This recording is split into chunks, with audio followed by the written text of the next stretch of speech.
Record ৩৭তম দিনে পা রাখল যুক্তরাষ্ট্রের শাটডাউন। দেশের ইতিহাসে দীর্ঘতম সরকারি শাটডাউনের কারণে অচলাবস্থার মাত্রা তীব্র হয়ে উঠেছে। বন্ধ হয়ে গেছে খাদ্য সহায়তা। ডেমোক্রেট ও রিপাবলিকান আইন প্রণেতাদের দ্বন্দ্বে মার্কিন প্রশাসনের ব্যয় সংক্রান্ত বাজেট বিল এখনও পাশ না হওয়ায় নেতিবাচক প্রভাব তুঙ্গে। বিমানবন্দর থেকে সরকারি বাহিনী সব খাতেই প্রায় ১৪ লাখ ফেডারেল কর্মী বেতন ছাড়াই কাজ করছেন। অর্থের অভাবে কর্মী ছাঁটাই করতে বাধ্য হচ্ছে বিভিন্ন প্রতিষ্ঠান। এভাবে চলতে থাকলে সংকট থেকে সহিংসতার আশঙ্কা করছেন অনেকে। Right now, there are a lot of layoffs. There's a lot of uncertainty, as I've touched on, about sort of jobs and where financing is coming from, where salaries being paid from. Shutdown plays a lot on the U.S. economy, especially with people that are on SNAP. I work in the social work industry, so I work with low-income families all the time. When this does happen, crisis does occur, like violence is going to occur very soon.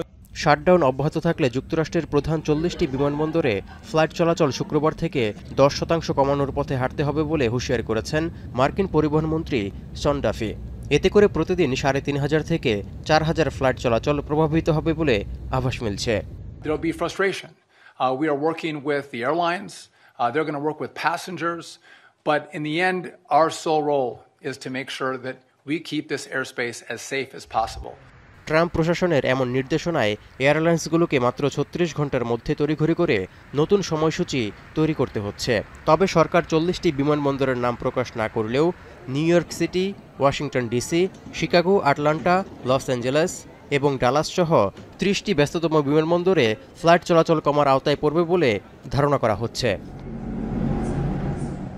দীর্ঘ এই শাটডাউনে ১৩,০০০ air traffic controller এবং ৫০,০০০ পরিবহন নিরাপত্তা কর্তৃপক্ষের এজেন্টকে বেতন ছাড়াই কাজ করে যেতে হচ্ছে। আর শাটডাউন অবসানে ডেমোক্রেটদের উপর ক্রমাগত চাপ বাড়িয়ে যাচ্ছে ট্রাম্প প্রশাসন। এরপরও শাটডাউন থেকে দেশকে টেনে তুলতে ব্যর্থ হলে মার্কিন অর্থনীতির ৭ থেকে $৪০ বিলিয়ন ক্ষতির শঙ্কা করা হচ্ছে। এমনকি সরকারি ব্যয়ের ঘাটতির কারণে চতুর্থ প্রান্তিকে মোট দেশজ উৎপাদন ২% কমতে পারে বলেও ধারণা করা হচ্ছে। তৌহিদুর রহমান, এখন বিশ্ব। ৪ গুণ শক্তিশালী এনজাইম ও অধিক ফেনা সমৃদ্ধ অরিক সিলভার ওয়াশ মাত্র ৭০ টাকায়।